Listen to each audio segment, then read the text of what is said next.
Երբ ցուցված են լինում լաբորատոր հետազոտություններ, պացիենտին պարտադիր տրվում է համապատասխան փաստաթուղթ, տրվում է խորհրդատվության բլանկը, որտեղ նշված է ցանկ այն հետազոտությունների, որոնք անհրաժեշտ է անցնել։ Բառացի պարտադիր մեկնաբանում եմ, թե ինչու, որովհետև ամեն լաբորատոր հետազոտությունը ունի իր ցուցումը եւ նպատակը, թե ինչու ենք մենք դա կատարում։ Եվ իհարկե բացատրում ենք, թե ինչպես հանձնել անալիզը, այսինքն ես բացատրում եմ, որ ժամին է ցանկալի հանձնել, քաղցած, թե ոչ դաշտանային ցիկլը հաշվի առնելով եւ այլն, այսինքն մանրամասնում ենք նախապայմանները եւ տրվիս ենք հստակ ցանկ։ Եվ այստեղ պացիենտը գտնվում է շատ դժվար ընտրության առաջ, թե որ լաբորատորիա դիմի։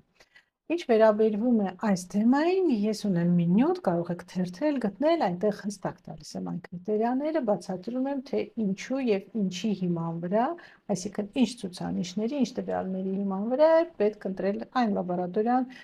որին կարելի է վստահել։ Այսօր ուզում եմ խոսել այլ թեմայի մասին։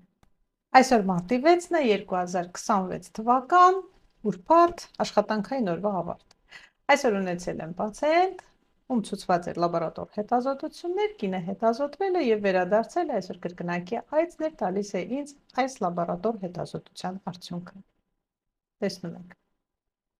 Ցուցված են եղել այլ հետազոտություններ, ես այդտեղ մաքսիմալ փակել եմ, այս երկուս ուղղակի երևում են եւ ինձ շատ զարմացրեց ամսաթիվը։ Ես հասկանում եմ, որ տեխնոլոգիաները զարգանում են եւ հնարավոր է այս նույն պացիենտին ես 2026 թվականի հոկտեմբերին ցուցեմ հենց այս լաբորատոր անալիզները,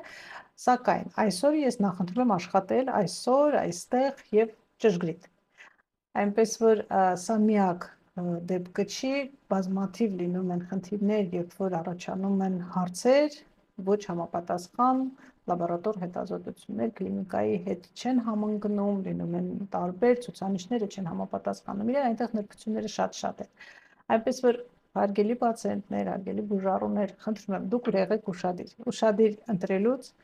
եւ լսեք ձեր բժիշկներին, որովհետեւ բժիշկները հավատացեք, սիմպաթիայից ելնելով չեն ասում այս կամ այն լաբորատորիան, իրանք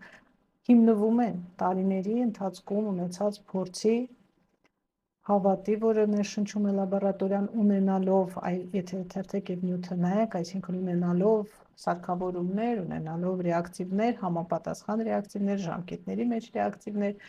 ունենալով անձնակազմ համապատասխան եւ վերապատրաստումներ անցած եւ ստեղ մարդկային ֆակտորն է շատ կարեւոր, այսինքն այդ վստահությունը բուժ հաստատությունների միջեւ ինքը իրականում շատ կարեւոր է։ Այնպես որ վստահեք ձեր բժիշկներին, իհարկե խոսքը չի գնում այս անալիզը պարտադիր այստեղ հանձնելու չշփոթենք այս երկու երևույթները։ Լաբորատոր հետազոտությունները մեր համար, կլինիցիստների համար ունեն շատ